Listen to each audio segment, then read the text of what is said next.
Hi, this is Jeffrey Geisner, the founder of the Jewish Culture and Holocaust Remembrance, and another episode of Obligations of Memory. I'm so honored to have survivor Zelda Fuksman with me. She's from Florida. And say hello, Zelda, to our audience.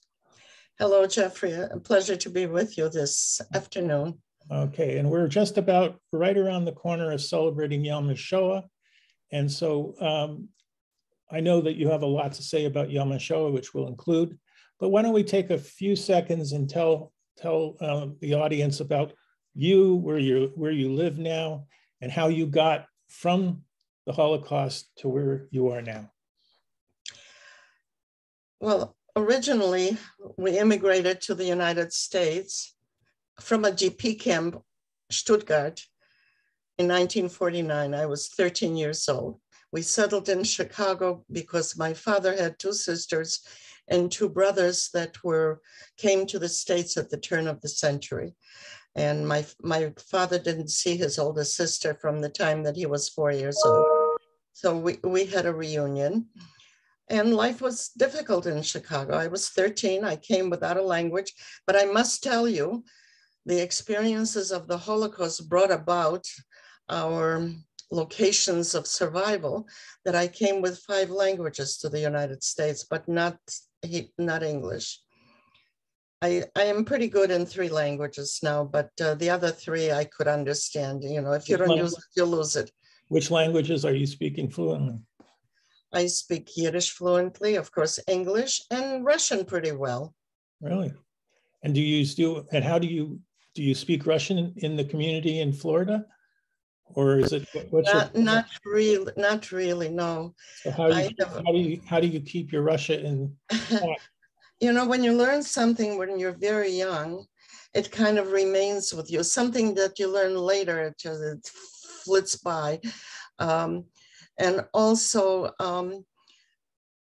during the war, when we survived in Siberia, I lost the ability to speak Yiddish. My mother would talk to me in Yiddish, I would answer in Russian.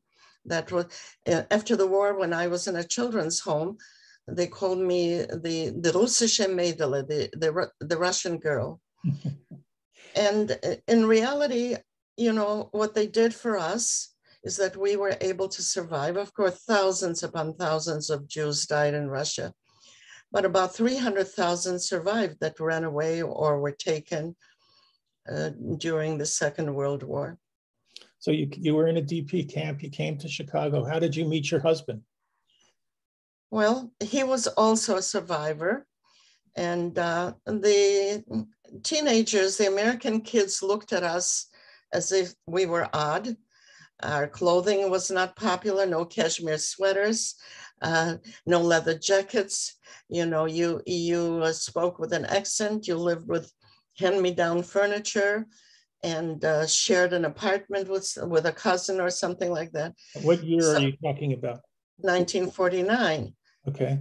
So the Greener, the newcomer kids, the surviving youngster teenagers, we kind of met together at the beach. There was the Jewish, the JCC in Chicago. They had dances, especially for Holocaust survivors, and not just the teenagers, but as families. We all danced together with the elderly too. So there was a rebirth of picking up on life. And really in those ages, I didn't think about the Holocaust. I didn't want to think about it. I wanted to be an American. I continued my education. I only had 2 years of school in the GP camp because during the war, I couldn't attend school in Siberia. If you didn't have clothes in the winter, you couldn't go. But I learned quite a bit. You know, I am able to read and write Russian very poorly, but I know the alphabet. As a matter of fact, I got a telegram from somebody that wrote to me in Russian that they are, not a telegram, an email, that they escaped Kiev and they are now in Stuttgart. So I'm able to read that. And in the UP camp, we learned Hebrew because we were going to Israel. And my father said, no, I'm going to be with my family. And that's how. However, here's another thing that the world should know. the Jews that came to America were not a burden to the society. We had to qualify with a quota and qualify with a visa in order to come to America. Mm-hmm. And we never, my family never took one penny from the government until Social Security, which, you know, you pay in yourself. And I can talk a lot, but I don't, give me some more Tell me questions. about how you met your husband. Oh, so anyways, because the teenagers, the newcomers, we hung together. And this is how we met. Do you want to see a picture of me and my husband? I'd love to. Okay, give me a moment. Very close moment.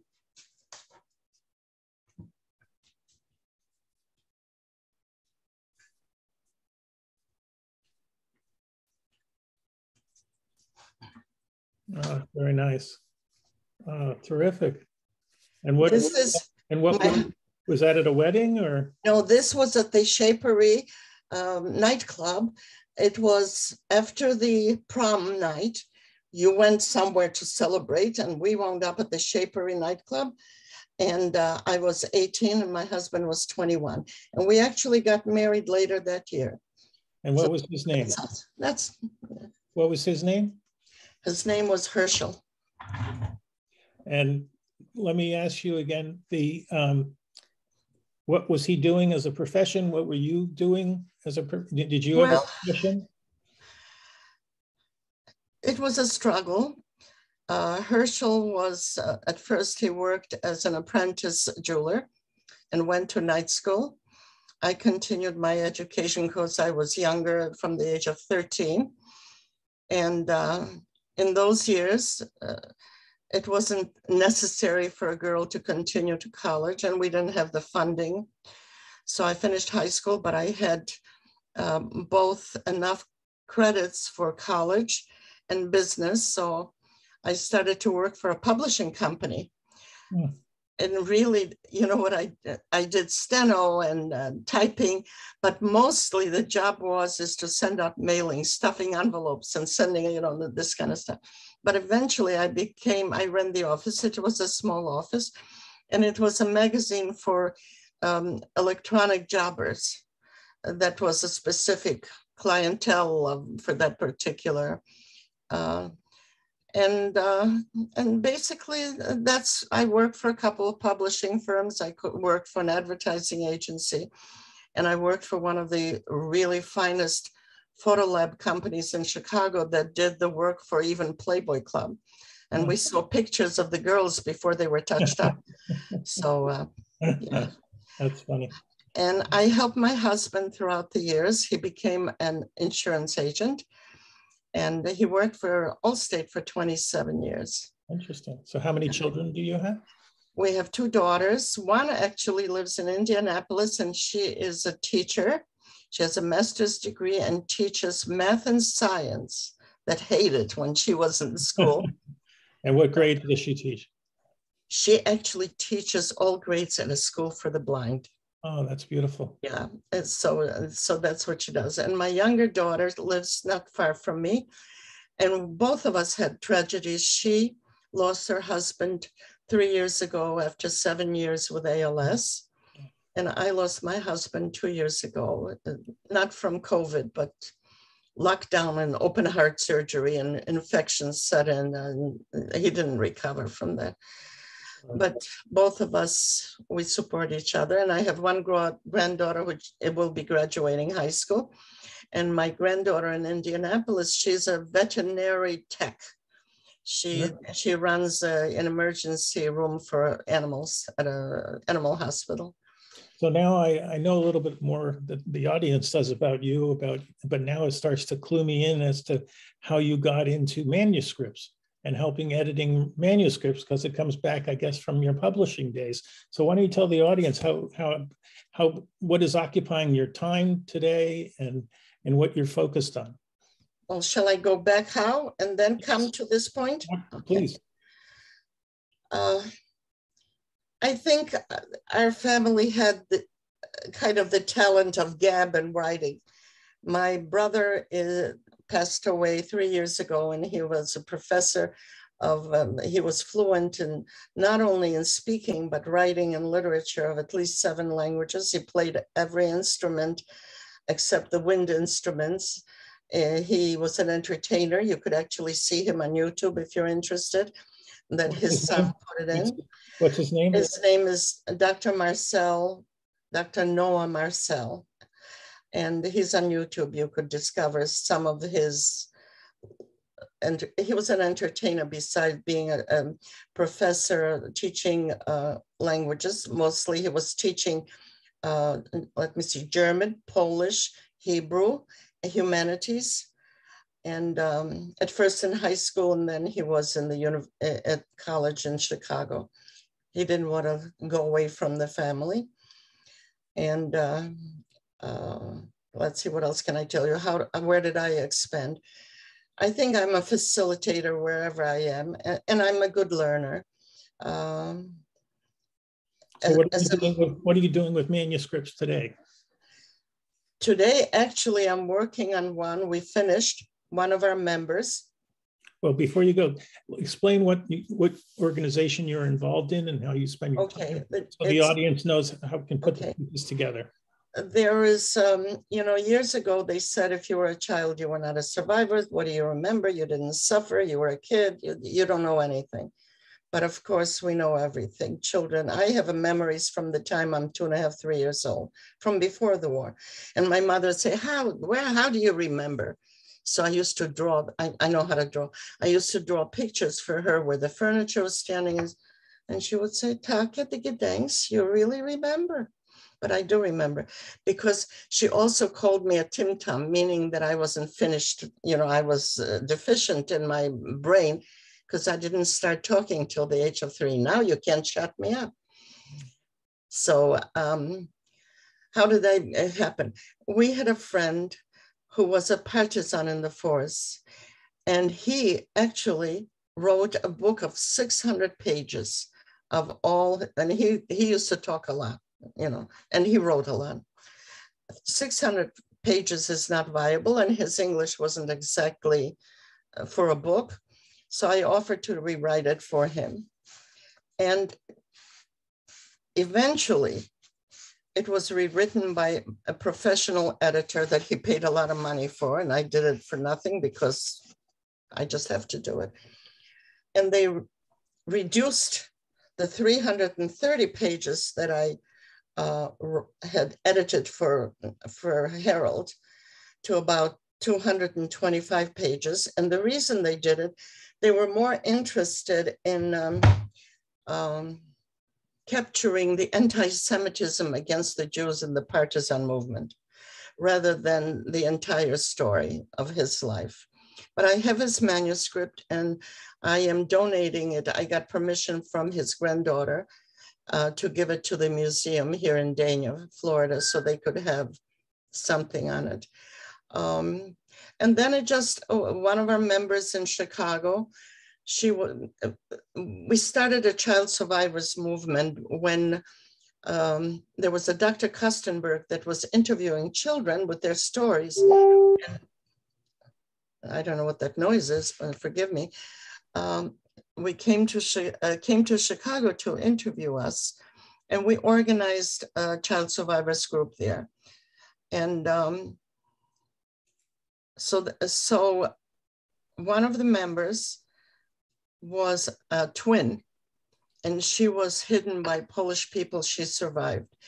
And here's an interesting story. I wrote a speech for her when she needed to speak at a synagogue and so on. This was way back that we really opened up about being child survivors. And she was always searching for her twin. She said, if I survived, my brother survived. And sure enough, I think 40 or 50 years, numbers escape me, she found him. And I helped her write her story. And recently I edited for her. And so I did that. I did once a book about safety for animals for another friend, to establish it. So you're really writing, helping to edit manuscripts of people. That's kind of what you're busy doing now. I'm doing it. I don't get paid for it. I wouldn't take money for anything that is with the Holocaust. If you want to pay me, give me a donation to our organization, which is Child Survivors Hidden Children of the Holocaust, Palm Beach County. Nice. Okay, and so let me ask you a question. What haven't you wanted to do, but you haven't had time? What have you wanted to do, but you haven't had an opportunity to do yet? To clean up my mess. I have my own mess. I have the organization mess, and years are short. And it's very, very, very difficult for me to handle certain things after losing Herschel. And he used to have little notes writing everything, details. Wherever you turn, there's a little note, a little label hanging. And I get a little bit emotional at times. It's hard for me to do it. But I'll have to do it because I don't want the kids to throw things away. I have to also gather everything from the organization, put it on an external hard drive. And the Dania Museum, of the Holocaust Museum, has agreed to take our memorabilia for their future, what we accomplish. How many members are in your organization? Well, it used to be more like 140. Now I think we're maybe with 80 or 90. Some of our survivors moved north to be close to their children because they're getting up in age. And we lost 10 members, including my husband, this past 2.5 years. Most from COVID, but some from other diseases. We lost a wonderful lady, Judy Blackman. She was 98 and still was a magnificent, beautiful woman. She'd even put on false eyelashes so she would look glamorous. Yeah. And do you have any travel that you want to accomplish? That I want to accomplish travels now? Yeah. I think it would be very difficult for me to really enjoy traveling, but I've traveled. I went to Europe once to Bergen-Belsen because my husband was in the DP camp and the Germans invited us to come and commemorate the 50th anniversary of the liberation of Bergen-Belsen. And it was a very important moving event, but I don't want to go back to Europe. The grass is too green there. Yeah, how about Israel? You know what I mean? Yeah. How about Israel? Have you been to Israel? I've been to Israel twice. I've been to China. I've been to Vietnam and Cambodia and Australia twice.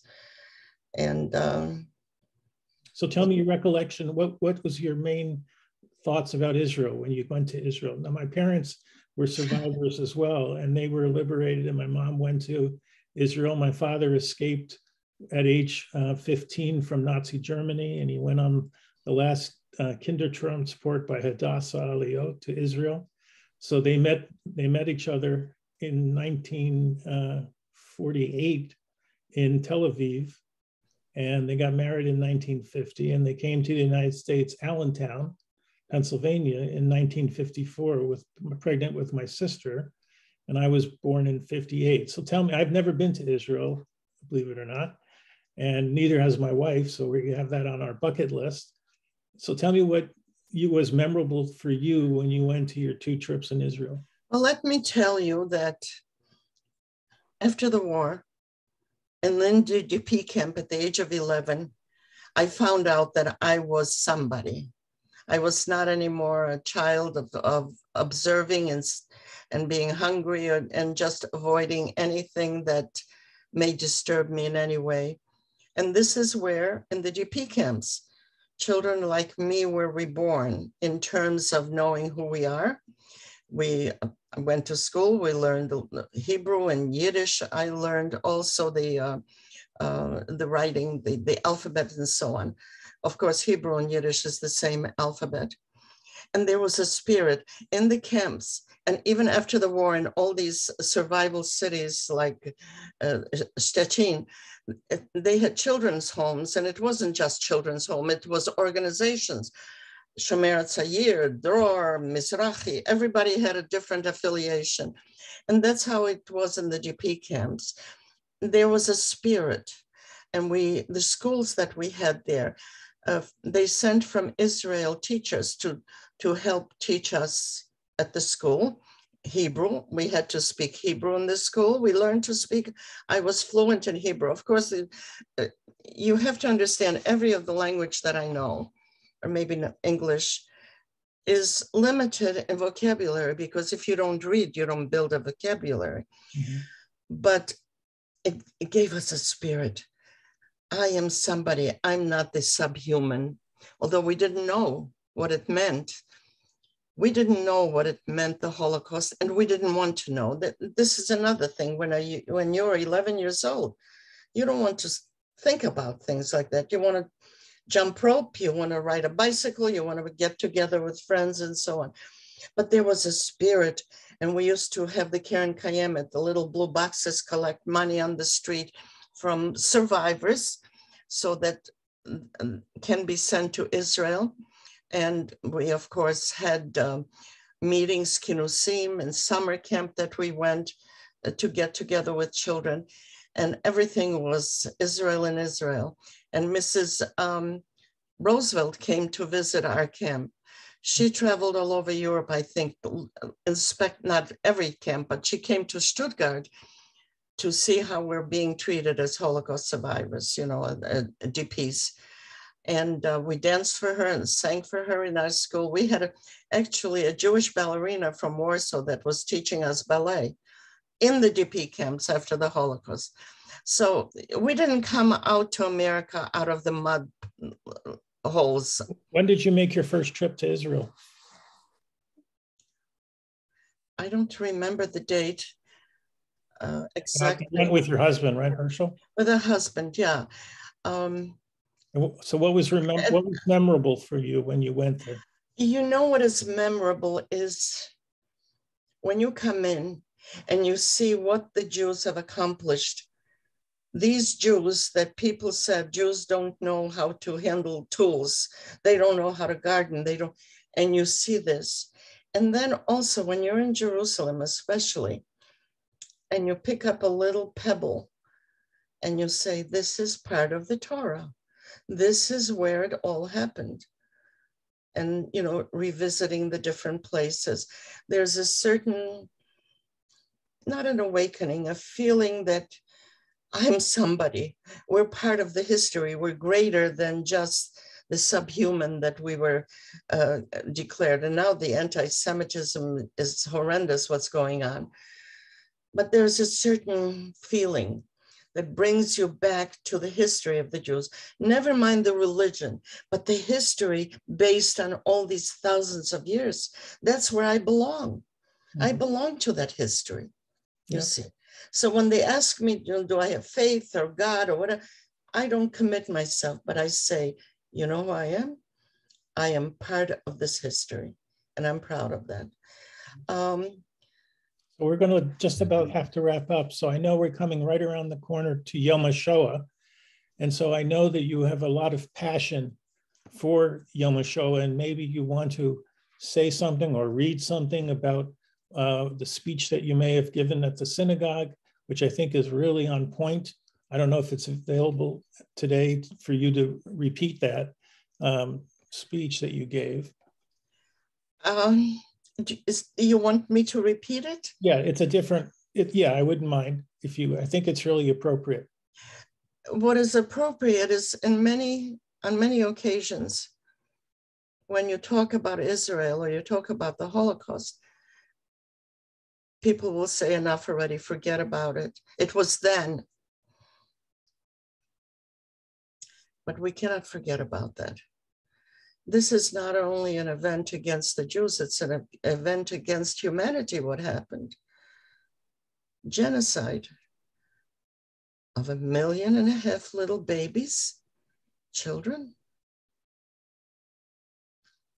So when I went to speak recently to a synagogue, I appealed to them to join us, not to say enough already. They are part of that march. As a matter of fact, in the Hitler's library, they found a book that was done, research, where the Jews are in Canada and in the United States. He thought that he was going to win the war and clean out the Jews out of this part of the world too. So each one of us, every Jew, has to think that they were on the same march. We were on the march with the 6 million and others, but we're Jews, we talk about us. And if you want to have an identity of safety, you have to fight for that. And don't poo-poo it away. It doesn't go under the carpet. This is a horrendous thing that happened. And yes, it's difficult to imagine what was done to people. But we cannot forget. Just like they said in the Haggadah, you have to think, as you were there with Moses and the thousands of Jews that were escaped in Egypt, you have to also think that you escaped the Holocaust. You could have been one of those 6 million or even more. I am proud of our Holocaust survivors. You should see the kind of progeny, children and grandchildren that they have. We have members that their children are doctors and attorneys and teachers and scientists. I mean, look even at the COVID. I think it's Pfizer that developed the vaccine. He's a child of survivors. Can you imagine if the 6 million would have lived? What we would have accomplished, what they would have accomplished. I am pleased to speak to all of you. And Jeffrey, thank you for inviting me to speak with your audience. And well, I can talk forever, but I think I want to really thank you. I'm honored to have you here with me. I'm honored to know you. I know you've been coming to our programming, which we do on Zoom, and I love your contributions. Never stop talking. You're an educator, and your honesty is so on point that I want to leave it here. And I want to thank you, and I love you. And you remind me so much of my mom. It's hard to believe. So thank you. In my mind, you're too old to be my son, but you are, because I'm 86 years old. So there you go. I'm 63. Yeah, I have a daughter, 57. So there. That's okay. You're old enough to be my son, but not in my head. The body does its own thing. Okay, thank you, Zelda, so much. I'm going to hold on a second.